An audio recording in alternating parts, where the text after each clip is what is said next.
Okay, this is the fuse panel we're going to be doing maintenance on today. Before we start doing any kind of maintenance whatsoever, we need to make sure we get this thing tagged out. Do you know what that means? No, it sounds familiar, but I don't think so. Alright, well when you tag something out, you're making sure that it's safe to work on.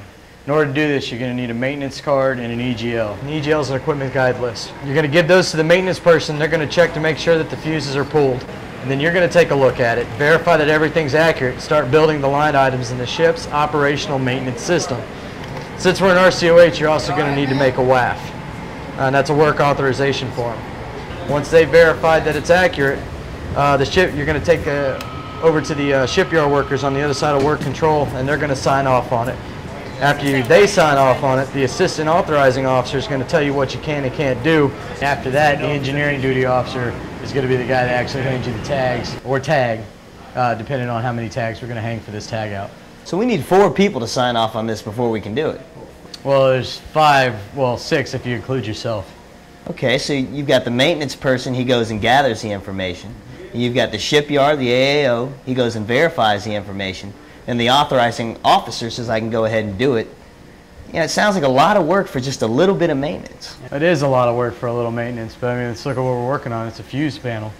All right, it's either, would you rather do a little bit of leg work or get zapped? Whoa, what do you mean?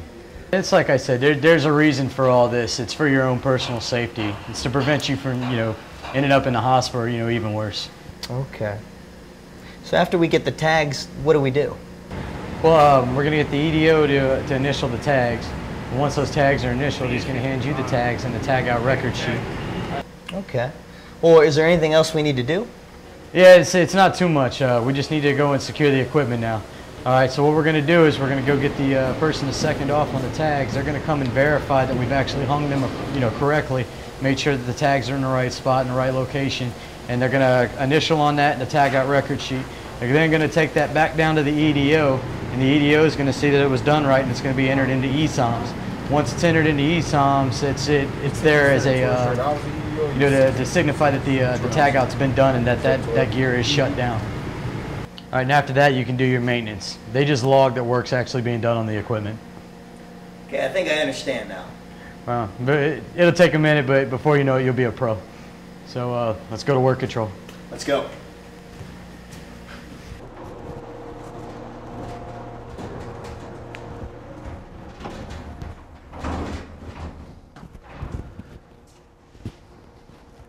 You've just seen a potential scenario that can happen in real life. Make sure you're qualified to do maintenance before starting any. If you are, you should always tag out the equipment you're working on because you don't want it to be operational. You should always check with the maintenance person to make sure everything is as it should be. Then you need to take the paperwork around to those who need to sign it. Then you can start work. And as you do, make sure to double check all procedures when dealing with electricity because it's uniquely dangerous. For example, if by some mishap, a foot of water gets on the deck, your feet will get wet. Physically, you'll be fine. If, however, by some mishap you get electrocuted, well,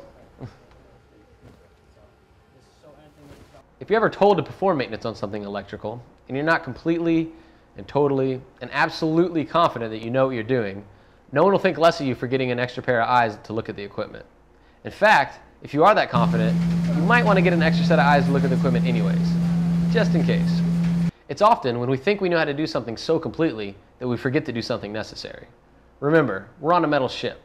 There's a lot more ways to get electrocuted here than at your house. Don't forget your procedures, don't forget your listed proper PPE, and don't think just because you have a crow, an anchor, a bar, an oak leaf, or even an eagle on your collar that you're exempt from following them.